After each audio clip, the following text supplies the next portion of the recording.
Muy buenas a todas y a todos. Estamos con un nuevo episodio de TV Voices, que como sabéis, TV Voices es un video podcast donde intentamos que pasen profesionales del sector audiovisual que cubran diferentes partes de la industria.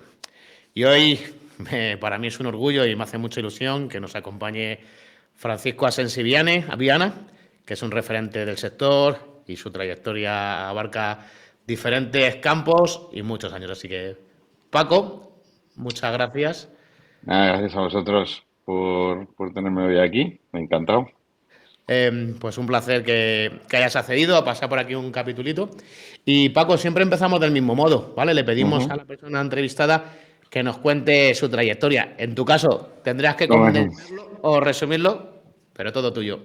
Sí, voy a intentar resumirlo porque ya son unos cuantos añitos y puede resultar hasta aburrido, ¿no? Aunque esté Yo creo que no. todo lleno de anécdotas profesionales. Pero bueno, pues básicamente mi trayectoria empieza en el mundo de la tecnología. O sea, mis primeros años profesionales trabajé en el sector tecnológico, empresas de consultoría, bueno, servicios fundamentalmente en el campo de telco me movía.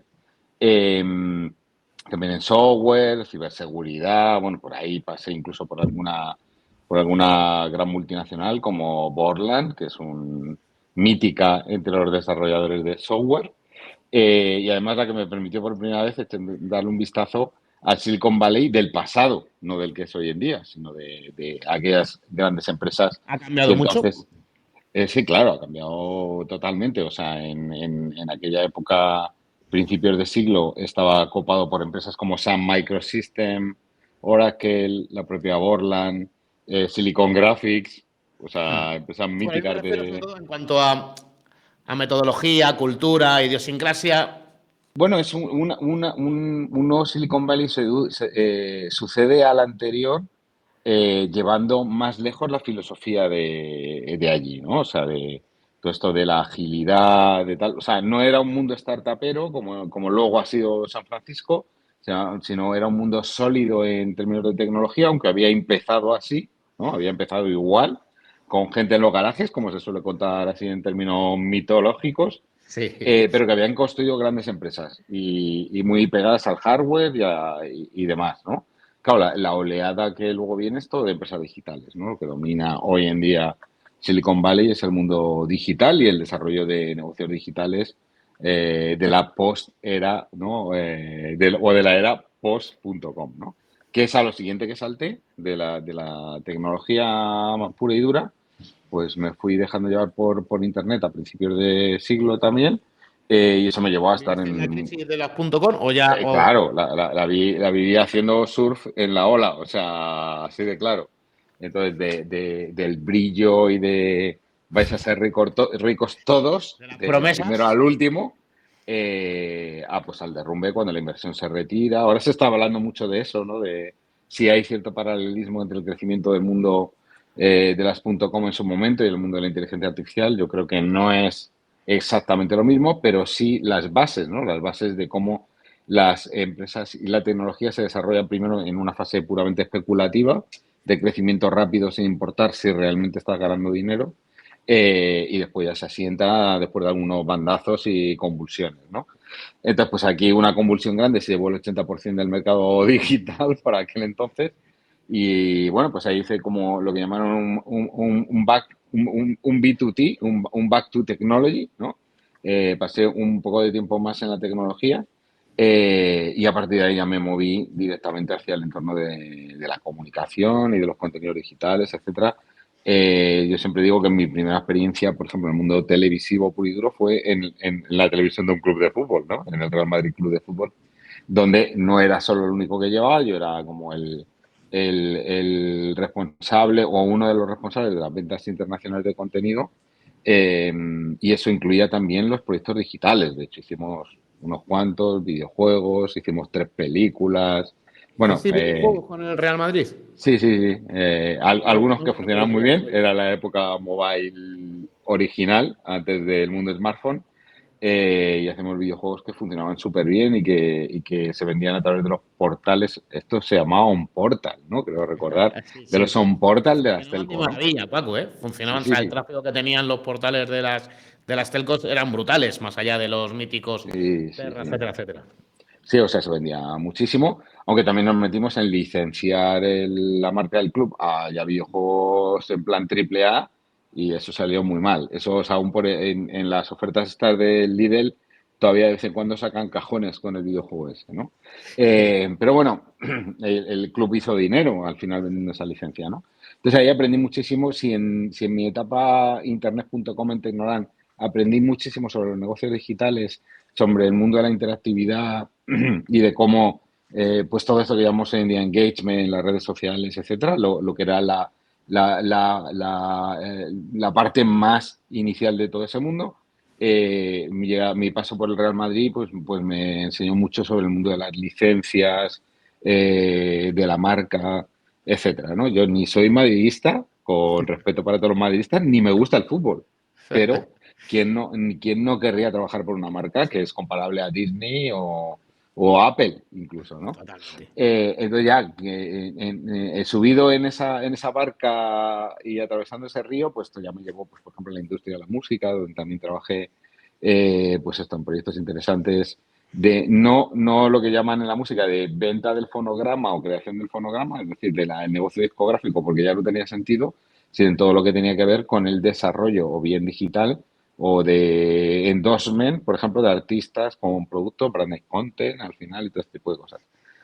Y de ahí devine en Radio Televisión Española, donde realmente hago una inversión completa en el mundo digamos, de la comunicación audiovisual, y además con mucho campo por desarrollar, ¿no? Esto es lo que llamamos la primera transformación digital de RTV, donde, pues bueno, pues ahí pude poner en marcha proyectos entonces pioneros, no solo yo, obviamente, con todo el equipo, vinculados a la televisión conectada, a HbbTV, vamos, éramos pioneros en todo eso, en aplicaciones en dispositivos móviles, lo probamos todo, o sea, yo llegué incluso en mis 6 años en Radio Televisión Española a iniciar el diseño de proyectos en realidad virtual, ¿no? O sea, estamos hablando que yo salí de allí en 2013, a finales de 2013, pues en los 6 años que pasé allí hicimos muchísimas cosas, creamos el lab de RTV, toda la estrategia de podcast, en un periodo todavía muy pionero del podcast.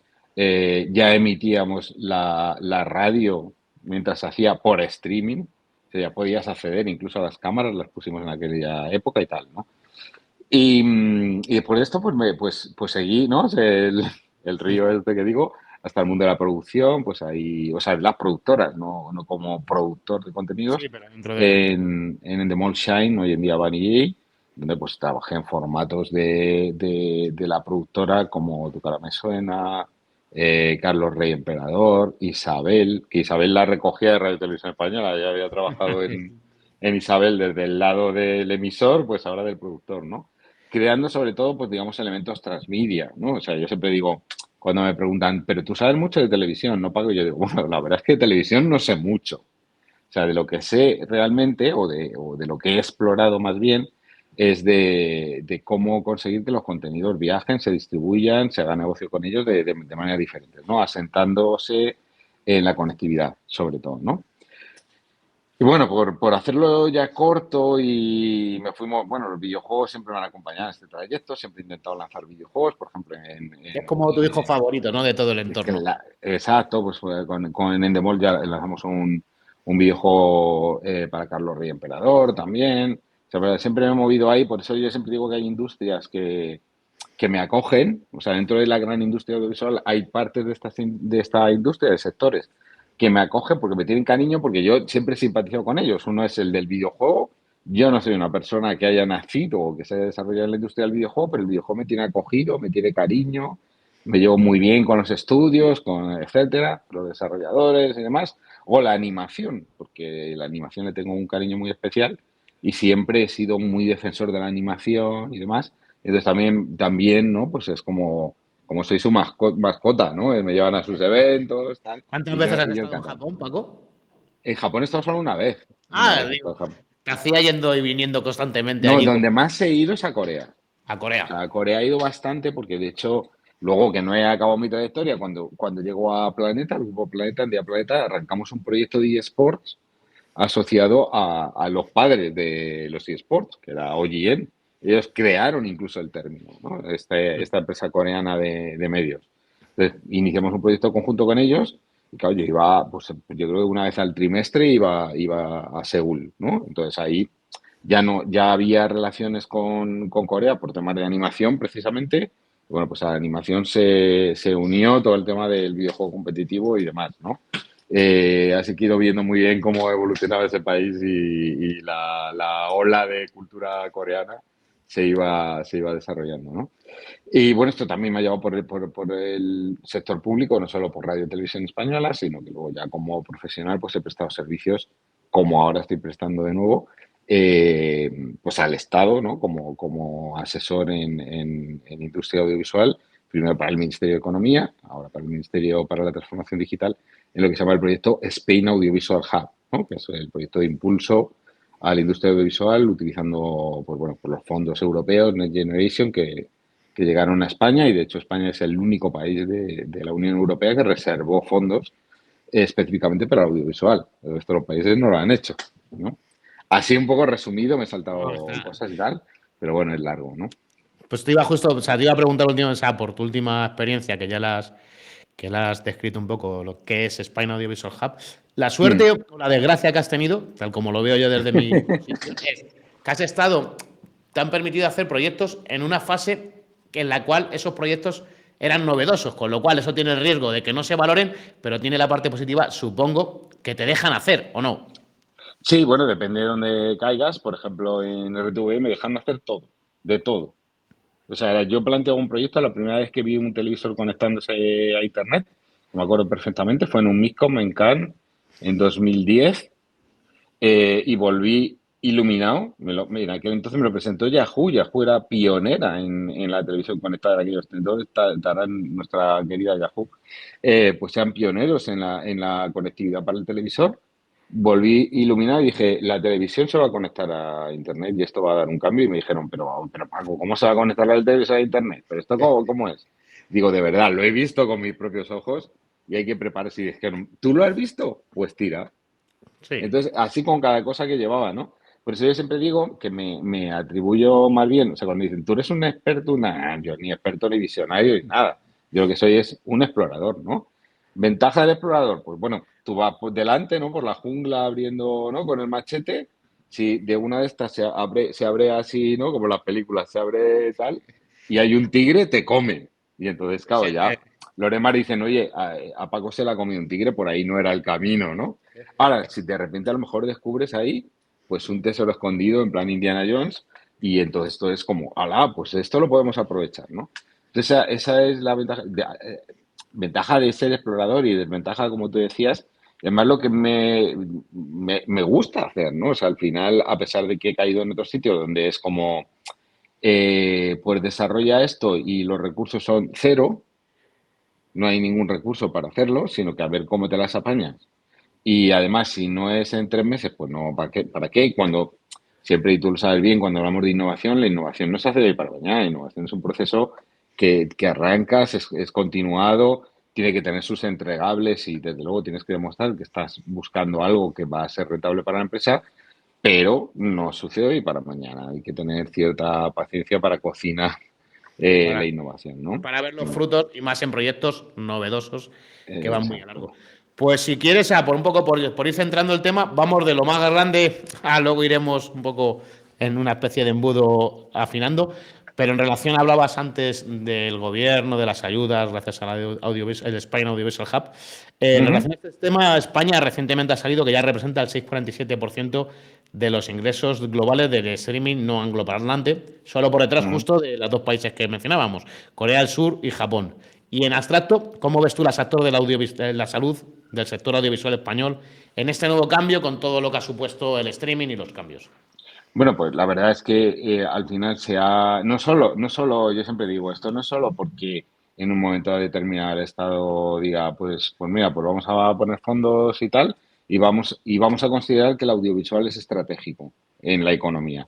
Bien hecho, ¿vale? O sea, esto yo digo bien hecho, pero eso no es solo por esto. Eso solo es por la madurez que ha ido adquiriendo a nivel tecnológico y contenidos el propio sector. Entonces, ahora mismo, mi visión es que tenemos un sector muy robusto, muy maduro. Depende también dentro del gran sector audiovisual de donde miremos, ¿no? Es decir, pues hay sus problemillas ahora mismo en la industria del videojuego, la Pero es animación, global, no es local. El problema o la crisis un claro, poco del videojuego es global, no es. es global, porque al final nuestro sector es global. O sea, aunque lo hagamos Eso para es. España, o sea, para escalar realmente todo esto, o sea, pensamos en un mercado que es global, está claro, ¿no?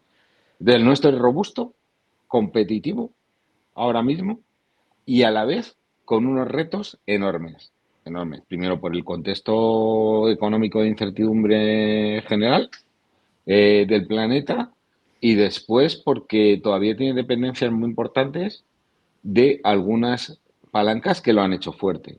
O sea, tiene mucha dependencia del dinero público. O sea, el dinero público al final lo que tiene que hacer es alimentar lo que yo llamo la fase de ignición. O sea, tú pones ahí el dinero, apoyas a las empresas para que tiren el cohete y ya amigos, llegar a Marte os corresponde llegar ¿Y solos. el capital privado, qué tal desempeña en este sector?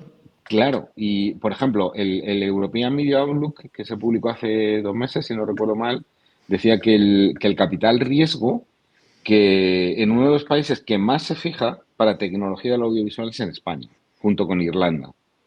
Esto es muy buena noticia, pero Sí. tampoco es generalizado. O sea, el capital riesgo no entiende, en muchos casos, no se puede generalizar, por supuesto, no entiende cómo funciona nuestro sector en la parte de producción. En la parte tecnológica sí. Sí.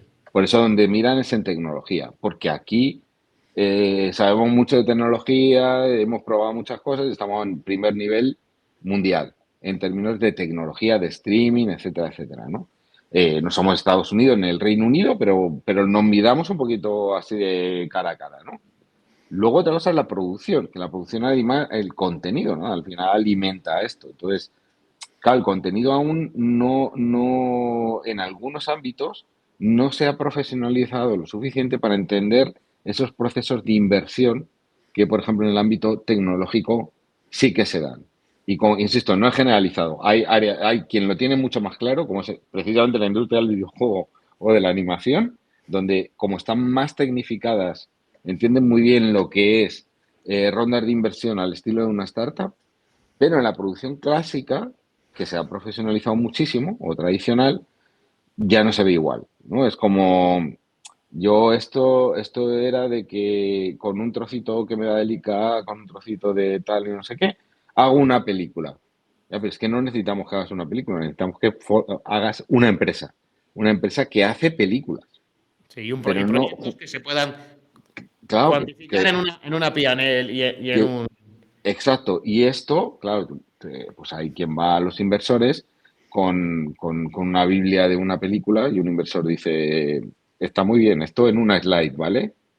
Ahora dime cómo va a escalar, cómo se consigue la audiencia, cómo tal y tal, ¿no? Entonces, en muchos casos, todavía tenemos carencias pues, o de un pensamiento más al estilo de inversor, de captación de inversor, y no es una crítica en absoluto pues aquí, como digo, tenemos una industria muy fuerte ya y madura, pero nos queda esto, ¿no? Y entonces al final captar inversores solo por el incentivo fiscal, eso es muy sensible, o sea, eso es hoy, mañana se le ocurre, no sé, a Gritos. Macedonia del Norte Sí. lanzar un incentivo que es mucho más alto que el tuyo, y de repente la atención se va para allá, ¿no? Entonces, con incentivos al final te utilizas una ventana de oportunidad, pero a lo mejor a medio plazo ya no es competitivo, ¿no? Tienes que pensar en otras cosas. Perfecto. Aunque me has respondido un poco, porque hemos hablado de todo un poco, pero desde que comenzaste hasta hoy, ¿cuáles son los cambios más significativos que has visto dentro del sector y cuál ha sido el impacto real de la digitalización en todo este proceso de cambio? Bueno, claramente el impacto de la conectividad y su expansión, yo siempre digo, es como un mar que llega a todas las orillas, ¿no? La conectividad es como esto, como los mares que llegan a todas las costas Y igual que llegan a todas las costas, en algunos casos las erosionan, ¿no? Las van modificando. En otros casos, el mar como llega es en formato tsunami. Y entonces ya me salto a la costa y todo, ¿no? Ya voy para adentro del todo, ¿no? Entonces, ha habido cambios casi dramáticos en algunos casos, eh, que además han supuesto pues o sea, que había que cambiar el mindset completo de cómo hacemos el negocio en la industria audiovisual. Mientras que los que yo llamo nativos digitales como YouTube, Netflix, etcétera, esto venían con eso, porque Sí, venían eran de la como tecnología. startup con ese ADN de cambio y adaptación rápida versus Claro. la media, que a lo mejor en su ADN es más proyectos a largo plazo, creo yo. Claro, entonces cuando en 2010, entre 2010 y 2015, cuando hablábamos, por ejemplo, del televisor conectado y tal, era como, bueno, pero eso va a tardar, eso Paco no tal, bueno, Paco y a todos los que estábamos en aquello. Eso no va a ser así, la GRP, no sé qué, tal, y es como, bueno, vosotros veréis, pero parece, y no soy un visionario, mirando lo que están haciendo estas plataformas, que esto le van a dar una vuelta completa. Y así ha sido, ¿no? Y ha supuesto que al final los cambios han tenido que ser como a marchas forzadas y un poco con retraso. Si hubiésemos cambiado a la misma velocidad, lo que tú decías, con mentalidad startup, de lo que venía desde el lado más digital, a lo mejor la competencia o la oportunidad de competir hubiese sido mayor de la que es hoy, ¿no? Hoy las cartas con las que juega YouTube no las tenemos en el resto de la Te iba a industria, ¿vale? decir también que más Entonces, allá de que hablemos de ADN y demás, hay una cuestión básica que es el músculo financiero que tienen estas empresas. Con exacto, esas exacto. inversiones, las transformaciones son mucho más ágiles y rápidas.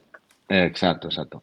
Entonces, bueno, pues el cambio es fundamental, la conectividad y demás, pero esto acompañado de un cambio generacional, ¿no? Yo siempre digo que es una mezcla de cambios tecnológicos y cambios de patrones de consumo, ¿no? Donde ya pasamos del consumo de esto es lo que te damos en los canales de televisión y ahí lo tienes, aunque espérate que quiero elegir lo que quiero ver. Si tengo esa posibilidad, prefiero elegir, ¿no?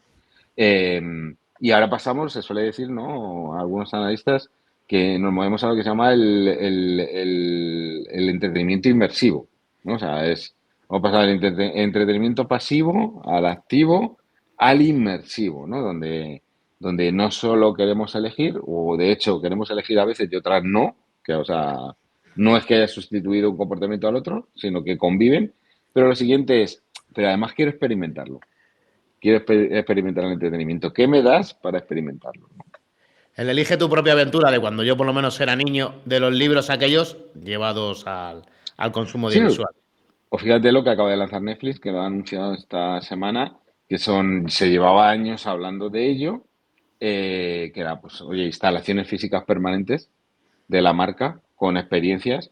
Esto se llevaba, yo creo que más, pues que igual 8 años La diciendo pandemia Netflix lo va. frenó un poco, yo creo que estaban en ese. Igual fue eso, ¿no? Y ahora ya definitivamente abren el primero en Filadelfia, se anuncia otro en Dallas y otro como tres o cuatro. Pero en Europa Instalaciones todavía he visto que permanentes. no abren nada, ¿no? O sea, es todo. No. O sea, ten en cuenta que cómo funcionan, ¿no? Bueno, que esto es como hablar de cosas súper tópicas, si quieres, o típicas, que es cómo funcionan las empresas norteamericanas. Primero, y eso que Netflix ya es fuerte fuera de Estados Unidos, pero primero es el mercado estadounidense porque te permite escalar rápido. No es como Europa. Europa al Ya, final no es un mercado único realmente. O sea, porque totalmente. cuando quieres moverte por el resto de la Unión Europea, pues hay regulación, no sé qué, y cambios Y problema idiomáticos y demás. idiomático, que eso es Acá. crucial. Y sin embargo, pues ellos, claro, se expanden rápido. Cuando cubren todo Estados Unidos, ya tiene una masa crítica. En el caso de Netflix, cuando alcanzó 50 millones de usuarios en Estados Unidos, cuando pega el salto fuera. Entonces, yo creo que suelen seguir esta pauta. Primero, algo que es un poco menos maduro, porque lo estoy experimentando, lo pruebo aquí. Y lo próximo es que me voy al Reino Unido, que es el puente siempre, Reino Unido-Irlanda, y después el continente, ¿no? Entonces yo creo que acabaremos por verlos aquí, esas instalaciones. Eh, o sea que ahora hemos visto alguna pop-up, ¿no? Que han puesto a veces en marcha para una promoción y tal, pero esas instalaciones y bueno, pues se irán expandiendo por el mundo, ¿no? Un poco recopilando, y tú que has conocido muchas de ellas, porque ha habido muchas tendencias que parecían que se iban a implantar en la industria y al final, por el motivo que sea, no han llegado a cuajar, ¿vale? No es que no hayan llegado a cuajar, sino que no ha supuesto todo lo que se hablaba. Se me ocurre ahora mismo el metaverso y unos cuantos más. Ha llegado la inteligencia artificial y tú antes comentabas si podemos estar viviendo una burbuja a nivel financiero y un poco en relación a las .com, pero yo creo que es una realidad bastante tangible. Un poco por ir centrando, ¿qué diferencias encuentras entre este nuevo campo de la IA y otros supuestos avances o cambios que se iban a producir y que realmente no se llegaron a dar? Bueno, en realidad creo que la IA está asomando su rostro ahora de una manera que muestra muchísimo potencial, muy trabajado. O sea, eh, a veces pienso que no parece ni casual que de repente, ¿no? Pues OpenAI lance ChatGPT, lanza un primer chatbot que puede utilizar cualquiera y demás, cuando de los modelos anteriores de OpenAI se llevaba hablando años. O sea, había gente utilizando GPT-2, GPT-3. Yo entré en GPT-2, de hecho, entre GPT-2 y GPT-3 en el playground en el que podías trabajar entonces, ya me maravillaba, pero una cosa que comparado en pocos años lo que ha crecido, y se ha expandido muy rápido y lo está utilizando todo el mundo muy rápido. Otra cosa es lo que decimos de cómo las tecnologías evolucionan a nivel de negocio, ¿no? Pero fases especulativas con inyección de muchísimo dinero y luego hay un aterrizaje, etcétera. Entonces, yo diría que la pauta es muy parecida. La diferencia es que esta tecnología tiene el potencial, o sea, o el conjunto de tecnologías asociadas a la inteligencia artificial tiene el potencial de crear una disrupción, de hecho ya lo estamos viendo, nunca antes vista. O sea, Internet pues quedó su shock importante y cambió los negocios y cambió, pero más paulatino y dentro de que no ha sido lento, pero estamos mirando desde 30 años ahora para atrás y decimos, fíjate cuándo empezó todo lo que ha pasado en esos 30 años. Aquí estamos hablando de menos de una década, Sí. aunque la inteligencia artificial, digamos, como desarrollo teórico, matemático, algorítmico y tal, lleva con nosotros muchísimo tiempo. Esta inteligencia artificial que yo llamo doméstica, de uso Es lo que doméstico, es ahora muy te decía, reciente. porque una cosa es para grandes empresas o para grandes soluciones y la de andar por casa. Claro. Exacto, pues esta doméstica es más reciente. De repente se ha expandido como, vamos, o sea, como súper rápido, ¿no? O sea, pues OpenAI ganó los primeros 1.000 millones de usuarios en tiempo récord, que el récord yo creo que lo tenía TikTok hasta ese momento, una Sí, cosa así, sí, sí, no y lo recuerdo. batió. Hace poco publicamos un S y era eso, o sea, era la que había alcanzado los 1.000 millones de usuarios en el menor tiempo, pero aparte, rebajando en una, o sea, si lo comparas con un Meta, o sea, que no hablamos tampoco de empresas pequeñas, pero lo comparas con un Facebook, con un Metas de otras empresas Buah. que eran la rehostia, dices, esta gente ha disminuido ese volumen de usuarios en un porcentaje de locura. Perdona, que te he cortado, Paco. Y no, esa es la reflexión. Y aparte es eh, una lección de cómo llegar al mercado. Simplicidad absoluta. Es como te lo estoy mostrando igual que Google, si quieres. Esto está limpia la pantalla, tal. Empieza a usar los prompts, no sé qué, y todo parece muy simple. Luego, realmente prontear bien, pues hemos llegado a hablar de prompt engineering, ¿no? De que hace falta Sí. conocer bien el mundo del prompting y tal. Pero bueno, para el uso, vamos, para Google también puedes utilizar operadores SQL y demás, y nadie lo hace, ¿no? Pero ya nos vale. ¿Qué es lo que pasa con el metaverso? Por ejemplo, que yo estuve y sigo muy defensor del concepto, que el concepto es muy difícil de entender para el público en general. Es cuando hablamos de metaverso, ¿me estás hablando de una realidad paralela a la realidad o cómo es esto? ¿No? Entonces, necesito unas gafas de VR para estar en el metaverso. Necesito esto otro. Claro, en realidad no fuimos capaces de trasladar un mensaje El que propio lo que Internet significa. puede ser un metaverso, bajo mi punto de vista. Exacto, que era la evolución de Internet. Igual que Internet la llamábamos el ciberespacio, con el sinónimo de Internet, pues ciberespacio, y en realidad no es ningún espacio, porque es intangible. El metaverso no es un lugar como tal, es una forma de estructurar Internet. Y de hecho, desde que empezamos a hablar de metaverso, hablamos de inteligencia artificial como parte del metaverso, de realidad extendida, de conectividad de alta velocidad, no sé qué, ¿no? Pero todo eso que tiene tantos elementos, esa convergencia, ¿no? Una nueva convergencia tecnológica que tiene tantos elementos, no es fácil de decir con una frase, ¿no? O sea, sin embargo, la inteligencia artificial se ha entendido súper rápido por cualquiera. O sea, yo voy por la calle hoy en día, hace 8 años era impensable y gente diciendo, no, pues le estoy preguntando a ChatGPT que no sé qué, no sé cuánto. Es como, ya está interiorizado completamente.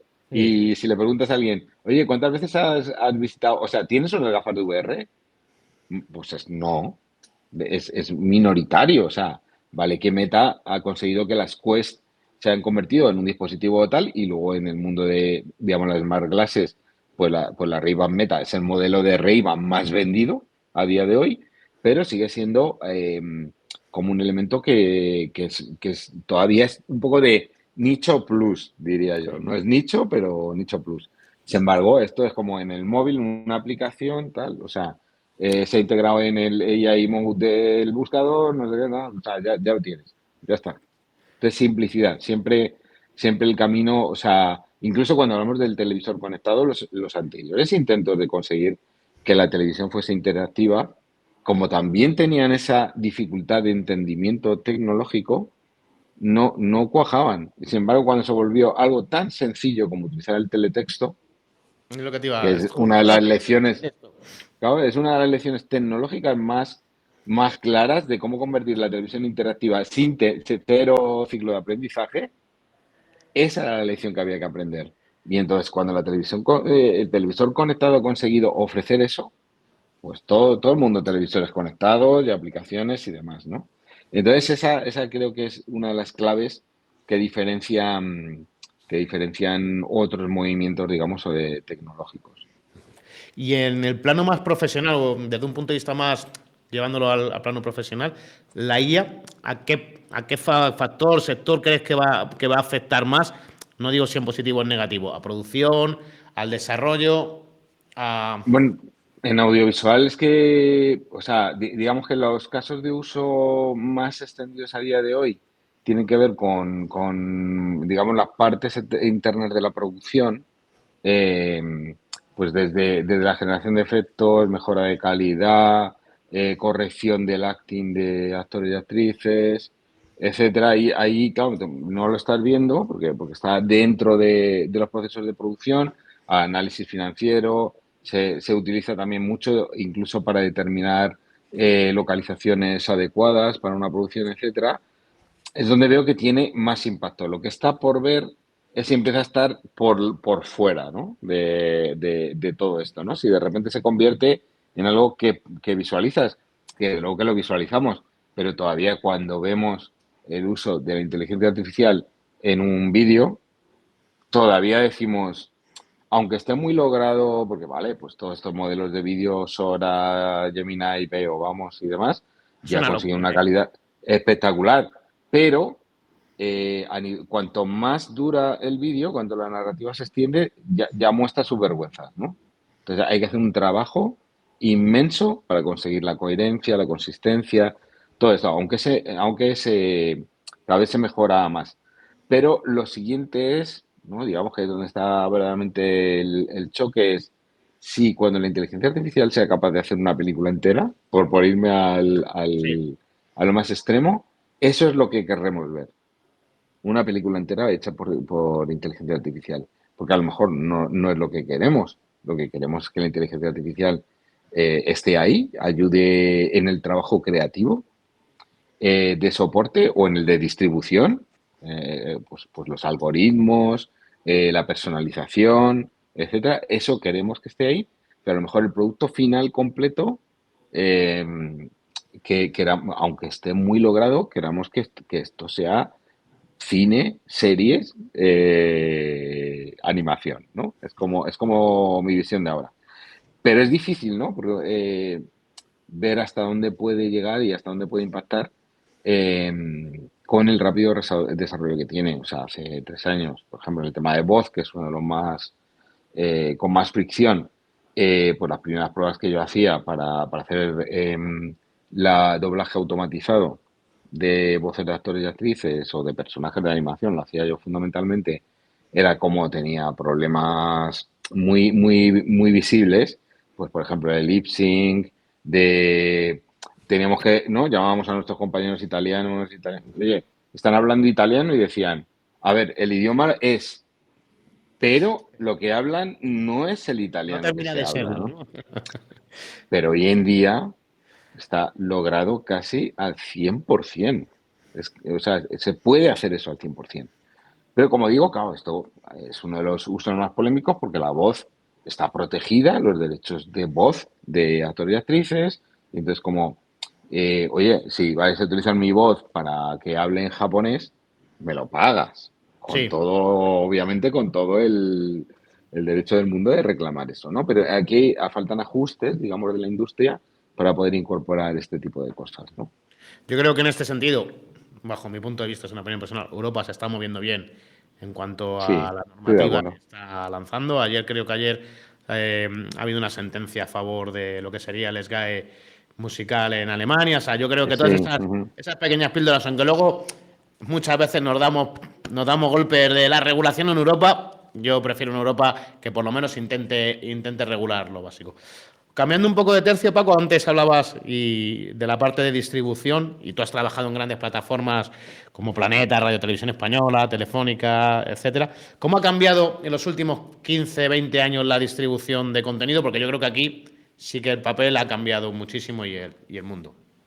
Pues sí, pues desde luego, o sea, de nuevo me voy a la conectividad del streaming de hace 15 años al streaming que tenemos hoy en día con calidades 4K, 8K, perfectamente, o sea, que emulan perfectamente, o sea, no tienen nada que envidiar al broadcast, solo tienen poco que envidiar a la distribución broadcast de audiovisual, pues ya eso es muy importante y además el visionado sin interrupción, ¿no? O sea, que tú puedes ver streaming sin interrupción, como si estuviese viendo la televisión, y en el televisor, eso es fundamental para que hoy en día la experiencia de la que las over the top, ¿no? ofrecen, pues se haya expandido, ¿no? Porque ofrece una experiencia de alta calidad, de visionado, sin interrupción, etcétera. Pero luego, claro, también han cambiado los modelos de negocio, y ya no me refiero solo a la suscripción, a la publicidad, a la hibridación de ambas, sino, pues, por ejemplo, la distribución Fast TV, ¿no? A través del Fast TV. Porque esto ha sido inesperado para muchos, ¿no? Que de repente el streaming lineal pues se haya convertido en realmente no sé cómo llamarlo, la reconversión de la televisión tradicional, pero donde ya no es bajo demanda solo del usuario, sino bajo demanda del creador del canal. Porque el publisher puede hacer ese canal como quiera, con una agilidad que la televisión no te da. Entonces puedes construir ese canal, hacer pruebas y conseguir atraer a una audiencia fiel. Incluso, que todavía no estamos en eso, personalizar el canal para cada hogar, entiendo. Es decir, oye, pues a ti el canal, Claro, como tú prefieres ver ese tipo de contenidos, te lo voy a dar. mira, apuntas un tema, pero súper importante, porque esto es el mundo addressable, al final que se llama, ¿no? La addressability no solo es de la publicidad, Eso es. no solo que te ofrezca creatividades adaptadas a tus intereses, porque ya los conozco, y entonces no pierdo el tiempo intentándote vender pañales cuando no eres padre o no tienes niños pequeños para comprar pañales, ¿no? Entonces te vendo lo que te interesa el deporte, la música, lo que sea, ¿no? Sino que también se puede utilizar para los contenidos como tú muy bien apuntas. Entonces, en base al perfilado de la audiencia, obviamente respetuoso con el reglamento de protección de datos, con todo eso, con opt-in, no sé qué, de repente ofrezco que el canal se construya en función de tus gustos. Entonces ya tengo una personalización encima linealizada. O sea, estoy viendo un canal de televisión que se convierte en una experiencia lineal adaptada a cada usuario. Que no es nada diferente de lo que te hace un TikTok, por ejemplo, o los Reels de Instagram. Sí. Se están haciendo eso, están haciendo una prescripción algorítmica de los contenidos en función de tu comportamiento, pero están creando una linealización también, que no es exactamente, obviamente, como la de un Fast TV Channel, que tiene más ese enfoque de estar empaquetado por prescriptores de contenido, digamos, más, o sea, con la solidez de la experiencia, pues claro, estamos hablando de canales de EMC, de Paramount, de Radio Televisión Española, de A3 Media, etcétera, etcétera, ¿no? se ha especulado incluso con que no tardaríamos en ver canales fast de Netflix. Sí, posiblemente. Bueno, de ¿Por qué hecho, no? y de hecho, de algún modo, por ejemplo, en Telefónica tú tienes canales, o sea, Netflix no lo tiene, pero HBO tiene un canal, etcétera, y no dejan de ser un fast con la intención de atraer suscripción, ¿sabes? En Claro, un un modelo escaparate. posterior. Claro. Y lo que sobre todo sí que entiendo que ha cambiado es el circuito de distribución, o sea, del circuito de distribución que podíais tener hace 15 años al actual. No sé si es más complejo o se ha simplificado todo el Es más negocio. complejo, el negocio es mucho más complejo ahora de lo que lo era hace 15, 20 años, ¿no? Antes tenía un camino, digamos, muy sota caballo y rey, de soy el owner del contenido, lo vendo al que tiene la capacidad de distribución y la audiencia y demás, cobro los derechos por esa venta y luego, bueno, pues con temporal, ¿no? Con los holdbacks, todo esto, ¿no? Y retorna, ¿no? Que, bueno, sigue siendo así, pero más complejo. Más Porque complejo. ahora, si decíamos, en tiempos decíamos, Internet ha acabado con las ventanas. Pues igual parecía al principio, pero no, han quedado nuevas ventanas. Entonces ahora, claro, hablamos de, te lo doy en exclusivo a una plataforma por 3 meses para que luego salte a otra plataforma también de streaming o lo estreno en todas las plataformas a la vez, dependiendo de tu estrategia de negocio, ¿no? De si quiero, tener acceso a una venta, digamos, de un mayor volumen, pues voy por formatos exclusivos de ventanas de streaming y si quiero una mayor propagación, llego a acuerdos múltiples con múltiples ventas de streaming. Y luego está el solapamiento de el broadcast todavía, ¿no? Que el broadcast todavía tiene su fuerza. Y entonces, claro, el broadcast intenta bloquear que tú abras ventanas de streaming, cerrando acuerdos que impidan que tú vayas a las ventanas de streaming durante un periodo de tiempo. O luego tenemos la colaboración entre broadcast y streamers, donde coproducen un contenido y lo estrenan simultáneamente, ¿no? En un caso semana a semana y en otro toda la serie al completo, ¿no? De tal manera que tenemos un abanico de posibilidades tan grande que ha sido un nuevo mundo. Digo que ha sido porque ya creo que la industria va incorporando estas nuevas formas de modelos de negocio dentro del audiovisual. Pues lo que tú comentabas hace 15 años, pues ibas a Mixcon, cerrabas los acuerdos de distribución, tal. Tele, si tenías cine, pues salas de exhibición, televisión de pago y luego televisión en abierto y ahora es todo a la vez en todas partes, podríamos decir. Pero en el circuito, una de las diferencias que yo, o por lo menos sí que leo, escucho, ¿sabes? Un poco como denuncia, en el circuito clásico convencional, luego, dependiendo del atractivo de tu contenido, te podrían ver o no. Pero la exposición la tenías. Hoy en día lo que se achaca mucho es, puedo estar en una gran plataforma y que el algoritmo no me muestre, ¿sabes? No me dé ni tan siquiera la oportunidad. Bueno, En ese sentido, perdona, este es otro punto muy importante que señalas, ¿no? La posibilidad de asomar en un mundo de casi infinito contenido, ¿no? Entonces, bueno, esto también se trata en los acuerdos, ¿no? A ver, si tú vas a ir, dependiendo del nivel de acuerdo al que llegues con una plataforma de streaming, incluye el destacado dentro de la plataforma, ¿no? Ya sabemos que si un Netflix, un HBO o un Disney te pone la home, por así decirlo, en la home de arriba, porque la home puede ser un poquito larga en el scroll, pues tiene garantizado casi que lo va a ver muchísima gente. Y más si lo promocionas, le pones los elementos de call to action, etcétera. Si acaba en el cuarto de atrás de los contenidos, pues ahí va poco va a ser visto, ¿no? A no ser que tú hagas tu propio esfuerzo en media, por otro lado, para decir que tu contenido está en tal o cual plataforma, ¿no? Pero es un reto el descubrimiento de contenido, o sea, acabar de dar también con otro de los elementos clave, que es la problemática del descubrimiento del contenido en un mundo con tantas plataformas y tanto contenido. Es que hay y tanto contenido. muchísimo contenido. Y esto hila un poco con cierta estrategia que hoy en día también está bastante en debate de los medios locales, nacionales, de cuál debe ser mi estrategia.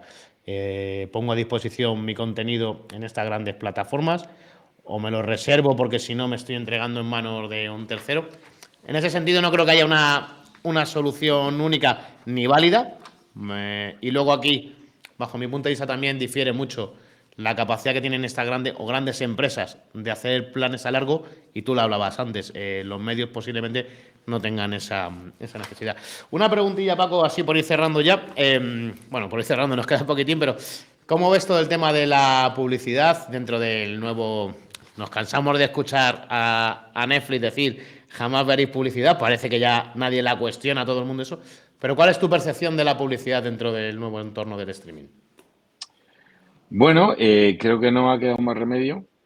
O sea, es como al final, si quiero conseguir la rentabilidad. O sea, yo esto siempre suelo decir, yéndonos al caso de Netflix, que claro, Netflix como empresa digital, nacida en lo digital, su objetivo era 1.000 millones de suscriptores. Porque hasta que no tiene 1.000 millones de usuarios o de suscriptores, el entorno digital realmente es como que no has pasado el punto de inflexión, ¿no? O de no retorno. Eso parece que no se ha quedado lejos y vamos a ir rascando tal, tal, tal. Claro, lo siguiente es, pues tengo que empezar a ser rentable y tengo que hacer nuevas estrategias para captar nuevos suscriptores. La publicidad, como han demostrado los datos, ha sido una herramienta muy valiosa para ambas cosas. O sea, que he cumplido los objetivos de una, porque por un lado estoy generando ingresos a través de las campañas que me compran y tal, y que planifico dentro de la plataforma y los formatos que he creado y demás, pero por otro lado, al poder ofrecer suscripciones de menos coste porque incluyen publicidad, pues han captado, o sea, he roto el techo de crecimiento, Pues ¿no? tampoco el otro día, no sé si has leído el informe que el otro día publicaba Elena, que hablaba de que el 70% de la gente que está en el plan con publicidad ya era suscriptor en los otros planos. Es decir, esa superposición no creo que haya sido lo que ellos esperaban tampoco, ¿eh? Bueno, pero tendríamos que tener a Elena aquí para que debatiéramos ella y yo, que nos encanta La debatir y próxima. de hecho no nos dejan debatir juntos porque nos liamos los dos a esto y lo otro. Pero fíjate que yo lo que me pregunto, y Elena, si ves esto, contéstame, ¿no? Si ves o escuchas esto, disculpa. Eh, si ese 70% no se había convertido en un porcentaje de churn si no hubiesen tenido la oportunidad de suscribirse a los costes que les ofrece ahora Netflix, ¿vale? Porque tú sabes muy bien que la lealtad y la fidelidad en las plataformas de streaming no existe. Entonces, de repente es como, que pago 5 o 6 euros por publicidad, pues me iba a dar de baja el mes que viene, que a lo mejor Y, me doy de alta dentro de 3 meses y a lo mejor ya no me doy de baja, ¿no? y a lo Entonces, mejor han permitido también un solapamiento de tener más de un servicio, no digo en todos los casos. claro, claro, o sea, yo creo que al final le sale positivo porque si no he conquistado usuarios nuevos, a lo mejor los estoy reteniendo, ¿no? Y la retención es un gran problema de las plataformas de suscripción de streaming, como bien sabes, ¿no? O sea, me veo todo Stranger Things, por poner un ejemplo, ahora que viene la nueva temporada, y cuando me la he visto me voy de baja. Y me Eso voy es. a Disney Plus, Y o eso, me de hecho, voy a... he supuesto que haya cambiado la forma en la cual antes estrenaban una serie en plataformas que te la ponían toda una temporada a disposición y Claro, ahora te la dan paulatinamente. claro, efectivamente, y eso ha cambiado también, efectivamente, esa táctica, donde ahora, dependiendo de la serie de que se trate, o la pongo a disposición entera, o voy semana a semana al estilo de la televisión. Que bueno, también tenía otra derivada, que es, claro, una de las métricas lo que han mostrado es que cuando la pongo toda de golpe, pues hay gente que se la traga toda de golpe, entonces a lo mejor el watch time total aumenta, pero resulta que no hay conversación social. ¿Vale? O sea, no puedo captar a más a través de la conversación social. Primero, porque no pueden hablar entre ellos los que la han visto y no la han visto, o han visto 3 episodios y otro uno. Y entonces, pues claro, pues no surge esa conversación, ¿no? O sea, el spoiling tal está mal visto, ¿no? Hacer spoiler. Entonces, de repente, si la pongo al estilo de la televisión tradicional, una por semana, doy tiempo a que se vea y a que además la conversación surja. Y entonces, al surgir la conversación, los posts, las imágenes, tal, lo que sea, me permiten asomar en redes sociales para que mis propios usuarios me hagan la campaña, ¿no? Que es un poco de lo que se trata muy habitualmente, ¿no? Pues Paco, un poco por ir finalizando, para no eternizarte aquí, ¿sabes? No, ¿Alguna porque pregunta? eso me lo dices porque te estoy aburriendo, ¿no? No, no, en Vamos a absoluto. acabar porque te En absoluto. aburro. O sea, Y no. aparte te recojo el guante de lo que has comentado, ¿vale? Hablaré con Elena a ver si se anima, ¿vale? Y hacemos un día Un una cara a cara con videoconferencia, que sería Elena. una maravilla. Que no me estás aburriendo en absoluto, ya lo sabes Vale, no, perfectamente. ya, ya. ¿Qué consejo, un poco, pensando en alguien, tú también has estado también estás en la parte de docencia, formación, que no la hemos tocado hoy, Sí. pero a la gente, cuando tú vas a las aulas, a temas de formación, docencia, ¿qué consejo le darías a gente que quiera empezar en este sector audiovisual? A estudiantes, alumnos de 20 y pocos años. Pues la verdad es que siempre voy por la misma dirección, que a lo mejor es porque tengo el sesgo de mí mismo, podría decir que es. O sea, lo que hay que prepararse no es solo a aprender, y más en el tiempo aprender, quiero decir, técnicas, datos y demás, porque más aún a día de hoy con el potencial que nos otorga la inteligencia artificial para tener esa información, el que yo, por ejemplo, vaya a un aula y cuente datos y tal, siempre se lo digo, le digo, mira, que lo de los datos es lo de menos, ¿vale? O sea, esto pregúntale a una inteligencia artificial, te digo cómo, de hecho, te vas a Perplexity, te haces un deep research y tienes todo esto, ¿no? Lo importante es formar un mindset, una forma de pensar que tiene que residir en nunca te pares de aprender, lo que se llama el lifelong learning, ¿no? Siempre hay que estar aprendiendo, porque si me paro en algo concreto de una situación coyuntural de nuestra industria, me puedo quedar fuera. Y Entonces hay luego que cuesta preparar esto que mucho dicen retomar el ¿Perdona? barco. Que digo, Que luego sea, cuesta mucho, como dejes pasar un barco, cuesta mucho luego intentar retomar el es- ritmo. exacto, es lo que llaman ahora el future proof profile, ¿no? El tener unas capacidades profesionales a prueba de futuro, ¿no?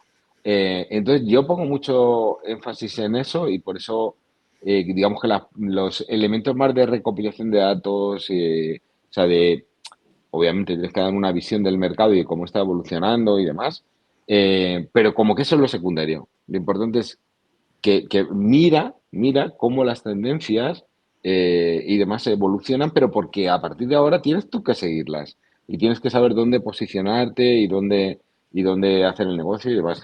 En nada, el viernes, creo ya, sí. Empezamos un nuevo curso de televisión conectada con IAB, que es el decano de los cursos en España. Llevamos ¿Cuántas impartiendo ediciones lleváis ya? Unas como cuantas. 14 ediciones así, o sea, el más antiguo.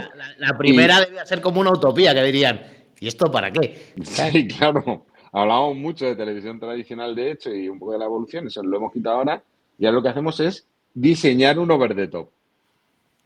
Entonces, claro, En el propio curso. claro, o sea, teórico, ¿no? Pues utilizando técnicas de Business Model Canvas y de todo esto, y Agile y demás. Entonces, claro, cuando empujas a los estudiantes a ponte ahí delante y a ver qué se te ocurre, sienten un vértigo de, pero mira, esto es así, es que es así. O sea, si no te pones tú a pensarlo y a tal, no te das cuenta de dónde deberías tener en cuenta dónde están los costes y demás. O sea, porque una CDN, ¿cuánto cuesta una CDN? ¿Cuánto cuesta distribuir el contenido? ¿Cuánta publicidad tienes que vender Sobre todo para tener en levantar el cuenta coste? todos esos componentes que son costes que vas sumando para la factura final. Exacto, entonces esto, claro, empiezan a abrirse los ojos en todo esto, y entonces cómo se crea un canal Fast TV, ¿no? O sea, no pienses solo en la evolución de que si en España hay 400 canales de Fast, no sé qué y tal, hay una competencia ya importante, cómo te posicionas ahí, lo que tú decías, el programa de descubrimiento y demás, sino qué modelo de negocio podrías implementar, teniendo en cuenta que esto tiene unos costes que muy diferentes de la televisión tradicional, que lo hacen mucho más asequible, pero claro, también tienes que tener en cuenta Pero cómo tienes lo que los vas a costes tener en rentabilizar, cuenta. ¿no? Porque los ingresos, aunque parezcan escalables, no son así. O sea, luego la realidad es que no. Exacto, tú lo conoces muy bien esto. Y un poco para cerrar, que siempre cerramos como la misma pregunta, y cómo ves el futuro del sector audiovisual, aunque la has contestado al principio, pero cómo ves el futuro del sector audiovisual en España. Bueno, yo creo que como tenemos lo que decía al principio precisamente, una posición ahora mismo de fuerza, madurez y demás, tenemos que poner todo el empeño en que eso no sea un momento temporal, sino que a partir de ahí, desde esas bases, construyamos un sector audiovisual que pueda competir globalmente con más fuerza. Y desde luego poner más énfasis, ¿no? En la problemática de la IP, ¿no? Donde todavía tengamos más IP española, que es algo similar como a las patentes en tecnología, ¿no? Sí. Seamos propietarios de más IPs que podamos exportar, etcétera, porque estamos produciendo mucho en España, está claro, pero muchas veces, mayoritariamente diría yo, pues no son IPs españoles, estamos produciendo pues, para Netflix, HBO, etcétera, ¿no? No hay Entonces tanta yo creo cultura que de ese es IP el en gran reto. España, ¿no? Tampoco creo. Yo creo que esa cultura de IP no la había tanto en España Hasta hace poco también, hasta hace exacto. Yo, poco. vamos, esto de hecho me retrotrae hace algunos años cuando fui a una productora y venía con esto, pero vosotros como las IPs y tal, y decían, ay no, las IPs no es importante, lo importante es vender algo a las televisiones. Y decía, pues te estás desangrando cada vez tal. Y esto ahora ya es muy diferente, ahora ya es como, ah no, la IP tengo que quedarme con algún porcentaje y tal, pero eso también nos lleva a, si quieres IP tienes que invertir. Porque si lo que quieres es que te la paguen, pues el que te la paga se la queda. Está claro, ¿no? Esa es un Totalmente. poco la cuestión. Pues Paco, muchísimas gracias. Un Nada, placer.